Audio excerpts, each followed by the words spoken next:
Welcome dear students on E English learning. आज हम poem पढ़ेंगे ode on a Grecian urn written by John Keats. देखिए, Grecian urn का मतलब होता है, ग्रेशियन मीन्स ग्रीस, मतलब ग्रीक का। ठीक है, अर्न मतलब होता है वेस, इस तरीके से, या फिर कोई कलश हम जिसे बोल सकते हैं। तो यहाँ पे ग्रीक के कलश की बात की गई है। पोइट हमें उस कलश के बारे में बताते हैं। देखिए, ये पोयम जो है वो 1819 में लिखी गई। 50 लाइन्स की पोयम है जो 5 स्टेंजास में डिवाइड है, मतलब हर स्टेंजा में 10-10 लाइन्स है। अब देखिए, ये जो अर्न है इस पर बहुत सारी पेंटिंग्स बनी हुई है। अब ये पेंटिंग्स पॉइंट बड़े ध्यान से देखता है और उसे समझने की कोशिश करता है। ये जो पेंटिंग है वो एंशिएंट है, जो हिस्ट्री के बारे में बताती है, हमें सिविलाइजेशन के बारे में बताती है, बहुत कुछ कहानियाँ जो है वो पॉइंट से कहना चाहती है। ठीक है, तो अब इसकी थीम के बारे में अगर हम बात करें तो थीम इसकी है हिस्ट्री। मतलब ये जो अर्न है इस पर जो पेंटिंग्स बनी हुई हैं वो हमें ग्रीक की हिस्ट्री के बारे में बताती है, उनकी हिस्टोरिक सिविलाइजेशन के बारे में बताती है कि क्या क्या हुआ था पहले और किस तरीके से आगे चेंज आया है। मॉर्टेलिटी एंड डेथ, कि इंसान जो है वो मर जाता है, वो नहीं रहता है, लेकिन जो अर्न है वो नॉन लिविंग थिंग है, ये कभी नहीं मरता। जो इस पे पेंटिंग है वो हमेशा, ये अर्न हमेशा जीवित रहेगा और इस पर जो पेंटिंग है वो आने वाली जनरेशन्स को इसकी हिस्ट्री के बारे में या फिर और कई कहानियाँ जो है वो कहती रहेंगी। ट्रुथ एंड ब्यूटी, इसमें पॉइंट ने ये भी बताया है कि ट्रुथ और ब्यूटी ये एक ही चीज़ है, ये कोई अलग अलग चीज़ नहीं है। वो कैसे, वो हम इस पोएम को जब हमें लाइन टू लाइन एक्सप्लेनेशन करेंगे तब आपको समझ में आएगा। अब देखिए, जॉन केट्स का बर्थ 31 अक्टूबर 1795 में हुआ। अब देखिए, जॉन कीट्स का बर्थ 31 अक्टूबर 1795 में हुआ। डेथ 23 फरवरी 1821 में हुई।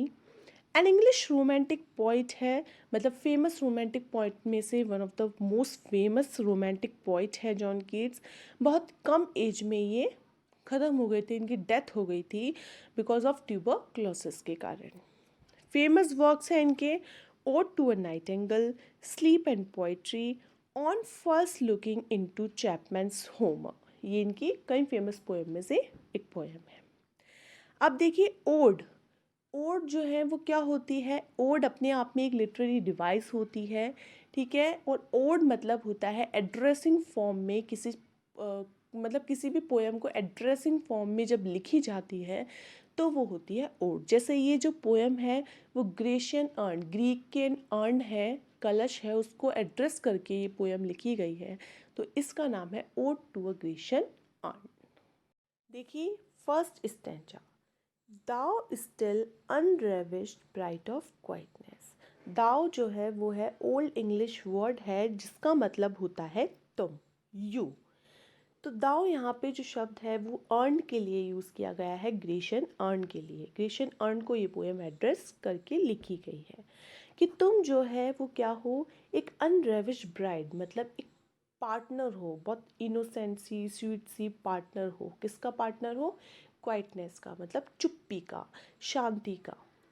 दाउ foster child of silence in slow time, कि तुम क्या हो, एक अडोप्टेड चाइल्ड की तरह हो, एक अडोप्टेड बच्चे की तरह हो। किसके बच्चे की तरह? ऑफ साइलेंस, मतलब शांति के, चुप्पी का एक बच्चे की तरह हो। एंड स्लो टाइम, और धीरे बीतते हुए समय के बच्चे की तरह। कहने का मतलब यह है, पॉइंट बोलता है कि जो अर्न है, ग्रेशियन अर्न, वो बहुत क्वाइट है, बहुत शांत है, वो कुछ बोल नहीं सकता और धीरे बीतते हुए समय को यहाँ पे शो कर रहा है।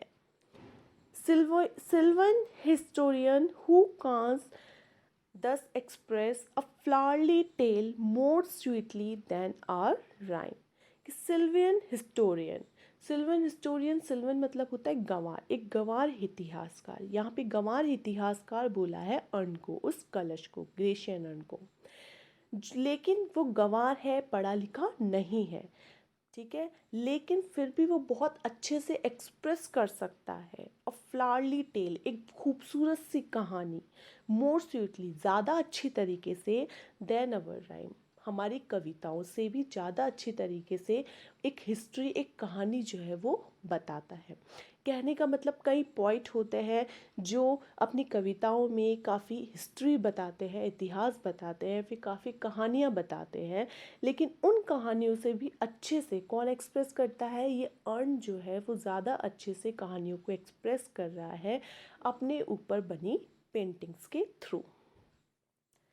What leaf friends legend haunts about that shape of deities and mortals। अब यहाँ पे पोएट पूछता है कि तुम्हारी लीफ की जैसे पत्तियाँ हैं उसकी किनारी होती है, उसी तरीके से इस कलश की जो किनारी है उस पे काफ़ी कुछ बना हुआ है, तो तुम्हारी जो बॉडी है उस पे काफ़ी शेप बनी हुई है, तो वो किस चीज़ की कहानी बताते हैं हमें, क्या किस बारे में, ऑफ डिटीज़ ऑफ मॉर्टल्स, क्या ये भगवान के बारे में है या फिर इंसान के बारे में, और ऑफ बोथ या फिर दोनों के बारे में कहानियाँ कहता है। इन टेम्पी और द डेल्स ऑफ आर्कडी, कहाँ पे ये कहानियाँ बताता है हमें, मंदिरों में या फिर आर्कडी की डेल्स में, मतलब कहाँ या किस तरह की ये कहानियाँ हमें कह रहा है कलश, ये अभी समझ में नहीं आ रहा है पॉइंट को। वॉट मैन और गॉड्स आर डीज, कि इस पर जो बनी हुई है पेंटिंग्स बनी हुई हैं, वो उन पर ये जो पिक्चर्स बनी हुई हैं वो किन इंसानों की है, वो किन भगवानों की है। वॉट मेडन्स लोथ, कि कौन ये जो लड़कियां हैं वो कौन है। वॉट मेड मैड परस्यूट, कि इसको जो बनाई गई है पिक्चर्स उसके पीछे क्या उद्देश्य है, ऐसी कौन सी पागलपन सनक है जो ये इतनी सुंदर सुंदर पेंटिंग्स बनाई गई है, किस कहानी के बारे में हमें बताता है। वॉट स्ट्रगल्स टू एस्केप, कौन सा ऐसा संघर्ष था जिससे बचने के लिए ये पेंटिंग्स बनाई गई है। वॉट पाइप्स एंड ट्रिम्बल्स, या फिर कौन से पाइप्स या ट्रिम्बल्स मतलब कौन से म्यूज़िकल इंस्ट्रूमेंट्स इस पे ये बनाए गए हैं, ये सब क्या हैं। वॉट वाइल्ड एक्सटेसी, मतलब कौन से ऐसे वाइल्ड इवेंट के बारे में, एक बहुत बड़ी घटना के बारे में हमें यहाँ पे बताया गया है। तो देखिए जो फर्स्ट स्टेंजा है उसमें पॉइंट बोलता है कि एक ग्रेशन अर्न है, उस पर बहुत सारी पेंटिंग्स बनी हुई हैं, लेकिन वो पेंटिंग्स कुछ कहानियाँ कह रही है, कुछ कहानियाँ उसमें रिवील हो रही है उन पेंटिंग्स के थ्रू, लेकिन अभी ये समझना मुश्किल है कि वो पेंटिंग्स जो है वो किसके बारे में है और क्या कहानी हमें कहना चाह रही है। अब देखिए आगे पॉइंट बोलता है heard melodies are sweet but those unheard are sweeter, कि जो जिसे हम सुन सकते हैं ऐसे सॉन्ग्स या ट्यून जो है वो बहुत स्वीट लगती है, बहुत मीठी लगती है सुनने में, but those unheard but those unheard are sweeter, लेकिन वैसी ट्यून या वैसा सॉन्ग जिसे हम सुन नहीं सकते, केवल फील कर सकते हैं, वो ज़्यादा स्वीटर होता है, वो ज़्यादा मीठा लगता है। कहने का मतलब जो सन्नाटे में या शांति में किया हुआ जो इमेजिनेशन होता है या इमेजिनेशन में जिस सॉन्ग को हम फील करते हैं वो ज़्यादा क्या होता है, हमें स्वीटर लगता है। Therefore ये सॉफ्ट पाइप्स प्ले ऑन, इसलिए उस अर्न पर बने हुए म्यूजिकल इंस्ट्रूमेंट्स को देखकर पॉइंट बोलता है, इसलिए मैं कहता हूँ कि जो पाइप्स हैं इंस्ट्रूमेंट्स हैं वो क्या है ऐसे ही बजते रहें, क्योंकि इससे आने वाले म्यूज़िक को मैं इमेजिन कर सकता हूँ और वो बहुत स्वीट है। Not to the sensual ear but more endeared, pipe to the spirit deities of no tone। Not to the sensual ear, कि ये जो म्यूज़िक है वो मैं अपने सेंसुअल संवेदनशील जो कान है, सेंसुअल जो ईयर है उससे नहीं सुन सकता, अपने ह्यूमन ईयर से नहीं सुन सकता, बट मोर एंडियर्ड पाइप, लेकिन ये जो मुझे पता है ये जो पाइप से या म्यूज़िकल इंस्ट्रूमेंट से निकलने वाला जो सॉन्ग है वो पसंद है, किसको पसंद है, डिटीज़ ऑफ नो टोन, मतलब भगवान को, किसके भगवान को, of no tone, of no tone means silence के, सन्नाटे के, चुप्पी के भगवान को पसंद है। कहने का मतलब सन्नाटे में ऐसा बजने वाला म्यूज़िक मुझे पता है बहुत अच्छा लगता है। और अब देखिए fair youth beneath the trees thou canst not leave thy song, nor ever can those trees be bare. कि अब जो अर्न पे पिक्चर्स है उनको एड्रेस करते हुए पोइट बोलता है कि ये जो पिक्चर्स है वो कभी मूवमेंट नहीं करेगी, ठीक है, कभी भी ये ऐसा नहीं है कि समय के साथ साथ ये क्या होगा, इनमें चेंजेस आएगा। तो वो बोलते हैं कि जो फेयर यूथ जो डिटीज़ है या फिर ब्यूटीफुल यूथ है जो इस पे बने हुए हैं इस अर्न पर पेड़ के नीचे, thou can't not leave that song, कि वो तुम्हारे ऊपर जो बजने वाला म्यूज़िक है, जो म्यूज़िकल इंस्ट्रूमेंट जो म्यूज़िक निकल रहा है उसको सुनते हुए कभी बंद नहीं होंगे, वो उसको हमेशा सुनते रहेंगे। Nor ever can those trees be bare, और ना ही ये जो पेड़ है इसकी पत्तियां कभी झड़ेंगी या पत्ती ये पेड़ जो है वो कभी खाली होगा। क्यों? क्योंकि ये मूवमेंट तो होगा नहीं, इसलिए स्प्रिंग सीजन जो है वो हमेशा बना रहेगा इधर उस कलश पर, उस अर्न पर, और जो पेड़ है उसकी पत्तियां कभी भी नहीं झड़ेंगी। Bold lover never never canst thou kiss, though winning near the goal yet do not grieve. Bold lover, अब वो दूसरी पिक्चर देखकर बोलता है कि जो लवर है, बिलव्ड है, वो क्या है, आपस में किस कर रहे हैं, बट उनके जो लिप्स हैं वो आपस में टच नहीं हुए हैं, ठीक है, तो वो किस नहीं कर पाए हैं।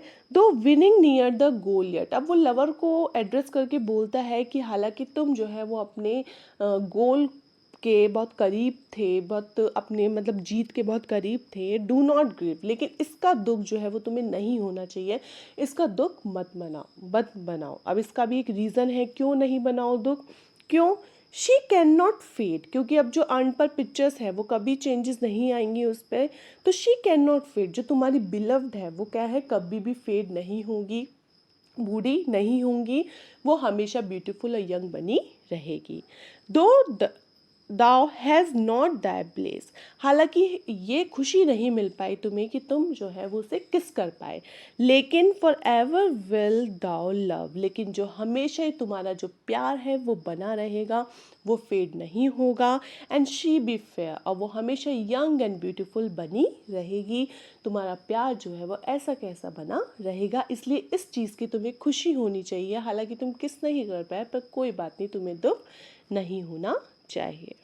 नेक्स्ट देखिए, ah happy happy boughs that can not shed your leaves nor ever bid the spring adieu, कि अब यहाँ पे अर्न पर कुछ टहनियाँ हैं, उनकी पिक्चर्स भी बनी हुई है, और उसको एड्रेस करके पोएट बोलता है कि जो बोझ है वो बहुत खुश है, बहुत खुश नज़र आ रही है, और इन पर से जो पत्तियाँ हैं वो कभी भी नहीं झड़ेंगी, वो पत्तियाँ हमेशा इस टहनी पर रहेंगी। Never ever bit the spring adieu, और कब इस पर जो अर्न है उस पर हमेशा स्प्रिंग सीजन जो है वो बना रहेगा, स्प्रिंग सीजन कभी भी अलविदा नहीं कहेगा।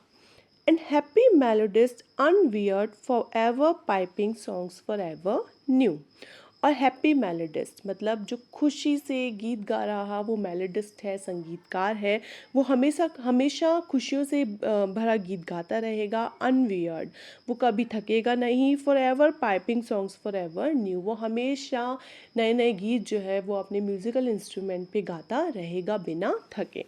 More happy love, more happy happy love, कि इस पर जो प्यार है बना हुआ है वो भी बहुत मतलब सब इंजॉय कर रहे हैं उसे, बहुत खुश हैं, खुशी से भरा प्यार है। For ever warm and still to be enjoyed, for ever panting and for ever young, कि ये जो प्यार है वो हमेशा एक जोशीला रहेगा, मतलब जोश रहेगा उसमें, हमेशा ताज़ा रहेगा एंड हमेशा इंजॉय किया जाएगा, वो कभी थकेगा नहीं और हमेशा जो है वो यंग बना रहेगा। All breathing human passion for far above that leaves a heart high sorrowful and cloyed। देखिए, अब यहाँ पे ब्रीदिंग ह्यूमन पैशन, यहाँ पे बात हो रही है मानव की, इंसान की, ह्यूमन की, ठीक है, जिनके पैशंस जो है वो बहुत ज़्यादा होते हैं, बहुत अलग होते हैं, और इन सब चीज़ों को वो इन्जॉय नहीं कर पाते हैं। तो क्या होता है, दैट लीव्स अ हाई, और इस वजह से उनका जो हार्ट है वो बहुत दुखी रहता है, मतलब बहुत दर्द रहता है उनके हर्ट में या बहुत दुखी रहते हैं वो लोग, अ burning forehead and a पार्चिंग turn, और इसी वजह से उनकी जो बर्निंग फॉरहेड मतलब शरीर तपता हुआ रहता है, बुखार रहता है, कहने का मतलब उनकी स्थिति सही नहीं रहती है, एंड अ पार्चिंग टर्न, और हमेशा थके हुए एक सूखे गले के साथ वो रहते हैं, एक सूखी जबान के साथ वो रहते हैं, कहने का मतलब वो हैप्पी नहीं रह सकते क्योंकि इनके जो पैशंस हैं वो काफ़ी अलग होते हैं और इन सब चीज़ों को वो इंजॉय नहीं कर पाते हैं। अब नेक्स्ट देखिए, फोर्थ स्टैंजा में जो पोइट है वो अर्न का एक दूसरा हिस्सा देखकर, उस पर जो पेंटिंग्स बनी हुई है उसे देखकर कुछ बताता है। वो बोलता है कि ऐसा लग रहा है जैसे कुछ सेरेमनी सी चल रही है, उस पेंटिंग को देखकर कि यहाँ पे ऐसा लग रहा है कोई सेरेमनी चल रही है, बहुत सारे लोग वहाँ पे हैं। तो who are these coming to the sacrifice, कि कौन ये लोग हैं जो इस सेरेमनी का हिस्सा बनने आ रहे हैं, इस सेरेमनी में आ रहे हैं। To what green altar, O mysterious priest, leadest thou that heifer lowing at the sky. तो अब देखिए, हीफर क्या होता है फ्रेंड्स? हीफर एक गाय का बच्चे को बोलते हैं, जिसे हम बछिया भी बोलते हैं, ठीक है। तो एक मिस्टीरियस प्रीस्ट है उस पेंटिंग पर बना हुआ, एक पुजारी है जो उस बछिए को अपने साथ लेकर आ रहा है, और वो बछिया जो है वो आसमान की तरफ देख रहा है, लोइंग मतलब आवाज़ करते हुए, रंबाते हुए। टू वॉट ग्रीन अल्टर, और ये किस स्टेज की तरफ, ऐसा लग रहा है कोई स्टेज है ग्रीन कलर का, तो उस पर लेके आ रहा है उस बच्ची को, ठीक है। तो उस पिक्चर को देखकर पॉइंट जो है वो ये सब बोलता है। And all her silken flanks with garlands dressed, और जो बछिया है उसका जो सिल्कन फ्लैंक्स है, मतलब जो उसके सिल्की हेयर्स हैं या फिर सिल्की जो बाल हैं फर जैसे, वो उस पर क्या है, गार्लैंड है, एक माला है फूलों की। What little town by river और सी शोर, अब यहाँ पे पास ही में एक टाउन को देखकर पॉइंट बोलता है कि कौन सा टाउन है, या किसी नदी के किनारे है, और सी शोर या फिर कोई समुद्र के किनारे हैं, और mountain build with peaceful Citadel, या फिर कोई पर्वत पे बना हुआ है ये टाउन, ये कस्बा, जहाँ पे बहुत पीसफुल क्या है, सिटाडेल है, चर्च है। Is emptied of this folk this pious morn, लेकिन आज इस पवित्र सुबह ये जो टाउन है वो खाली हो चुका है, यहाँ कोई लोग नहीं है, क्योंकि वो सारे लोग कहाँ चले गए हैं उस टाउन के, उस सेरेमनी में, ठीक है। एक गॉडली रिलेटेड सेरेमनी हो रही है तो उसमें चले गए हैं, क्योंकि ये सब चीज़ें देखकर ऐसा लगता है कि भाई हाँ कोई गॉडली रिलेटेड सेरेमनी हो रही है, इसलिए पायस मॉर्न कहा गया है, ठीक है। तो वो बिल्कुल खाली हो चुका है, टाउन एम्प्टीड हो चुका है। And little town the streets for ever more will silent be, अब पॉइंट बोलता है कि ये जो छोटा कस्बा है, टाउन है, जिसकी पिक्चर बनी हुई इस अर्न पर, वो अब हमेशा के लिए साइलेंट रहेगा, शांत रहेगा, खाली रहेगा। क्यों? क्योंकि वो लोग जो है वो सेरेमनी में जा चुके हैं, और चूंकि ये अर्न पर बनी हुई है सारी पेंटिंग्स, तो अब इनमें टाइम के अकॉर्डिंग कोई चेंज नहीं आएगा या कोई मूवमेंट नहीं होगा, ठीक है। तो सब जो है वो चले गए हैं उस सेरेमनी में, तो अब साइलेंट रह गए टाउन हमेशा। And not a soul to tell why thou art desolate can ever return, और ना ही कोई इंसान होगा पीछे बताने वाला कि भाई क्यों ये टाउन जो है वो डेसोलेट हो चुका है, बिल्कुल अकेला हो चुका है, शांत हो चुका है। अगर होगा भी ऐसा लोग तो वो नहीं बता पाएगा, क्यों? क्योंकि वो भी उस अर्न पर बनी पेंटिंग्स का ही हिस्सा होगा, ठीक है। तो अब कोई भी ऐसे इंसान बताने लायक नहीं होगा, एंड कैन एवर रिटर्न, ना ही बता पाएगा कि भाई क्यों ये वापस लौट कर नहीं आए हैं लोग, ठीक। देखिए लास्ट स्टैंजा है जिसमें एक पॉइंट एक मैसेज भी हमें कन्वे करेगा, तो उसको देखकर बोलता है, वो एड्रेस करता है उस अर्न को और बोलता है, ओ एटिक शेप, कि ओ ग्रीक शेप, एक यूनानी आकृति, फेयर एटीट्यूड जो बहुत ब्यूटीफुल है, with brede of marble and men and maidens overwrought, जिस पर चारों तरफ नक्काशी की गई हुई है मार्बल से, जिसमें मैन, बहुत सारे मैन आदमी हैं या फिर लड़कियां, औरतें हैं, वो बनाई गई हैं। विथ फॉरेस्ट ब्रांचेज, और काफ़ी जगह जंगल की में पेड़ पौधे हैं, टहनियाँ हैं उनकी। एंड द ट्रोडन वीड, या फिर क्या है वो घास भी है जिसपे कुचली गई है, मतलब लोग जिस पर चले हैं, ठीक है। ट्रोडन वीड, ऐसी ग्रास जिस पर लोग जो है उनको चल के कुचल दी है। तो इस तरह की पेंटिंग्स या पिक्चर्स जो है वो तुम पर दिखाई दे रही है। नाउ साइलेंट फॉर्म, तुम क्या हो, एक साइलेंट फॉर्म हो, मतलब बिल्कुल चुप्पी हो, तुम बोल नहीं सकते हो। does tease us out of thought as that eternity, लेकिन तुम हमें क्या करते हो, परेशान करते हो। क्यों? क्योंकि तुम्हें देखकर काफ़ी कुछ थॉट्स जो है वो दिमाग में आते हैं, मतलब दिमाग जो है बहुत ज़्यादा थॉटफुल हो जाता है, उन पिक्चर्स को देखकर सोचने लग जाता है। एज दिस इटर्निटी, क्योंकि यहाँ पे जो पॉइंट है वो अर्न पर बनी हुई पिक्चर्स को एक्सप्लेन कर रहा है, लेकिन वो उसका खुद का परसेप्शन है। सच्चाई क्या है, वो केवल बनाने वाला आर्टिस्ट ही जानता है। ठीक है। तो इस तरीके से जो अर्न पर बनी पिक्चर्स है उसको देखकर जो माइंड है बहुत ज़्यादा परेशान होता है, जैसे कि इटर्निटी परेशान करती है। जैसे इटर्निटी है तो इटर्निटी का भी क्या होता है, सबका अलग अलग अपना परसेप्शन होता है, ट्रुथ कोई नहीं जानता है। तो उसी तरीके से ये अर्न पर बनी हुई पिक्चर्स भी हमें परेशान करती है, हमें बहुत ज़्यादा थॉटफुल कर देती है। कोल्ड पेस्टोरल, अर्न को बोला गया cold pastoral. Cold means lifeless, pastoral means देहाती, रस्टिक। ठीक है। तो एक कोल्ड पेस्टोरल हो, कहने का मतलब तुम्हारे पिक्चर से एक रस्टिक लाइफ जो है वो एक्सप्लेन हो रही है, दिखाई दे रही है, लेकिन वो भी कैसे, कोल्ड है, लाइफलेस है। When old as shall this generation waste, thou shall remain, लेकिन अब बोलते हैं जॉन कीट्स की, लेकिन जैसे जैसे जैसे जनरेशन जो है वो नष्ट हो जाएगी, ये मतलब कीट्स की जनरेशन नष्ट हो जाएगी, जैसे पहले हुई है, अब ये वाली जनरेशन है तो ये भी क्या हो जाएगी, नष्ट हो जाएगी, लेकिन तुम जो है वो हमेशा रहोगे। तुम, क्योंकि मैन जो है वो मॉर्टल होता है, बट आर्ट जो होती है वो हमेशा परमानेंट होता है। ठीक है।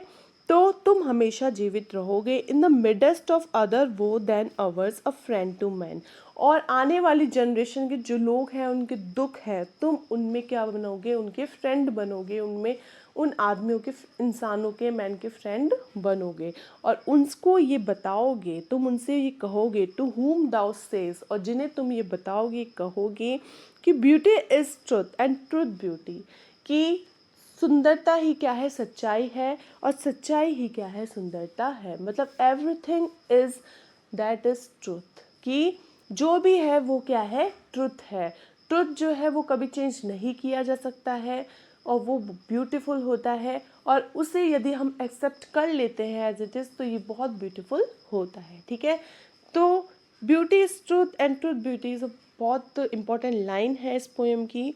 दैट इज़ ऑल, और यही सब कुछ है, ये नो ऑन अर्थ, और यही अर्थ पर, पृथ्वी पर हम मतलब जानते हैं, या तुम जानते हो, all you need to know, और यही सबको जानने की ज़रूरत है।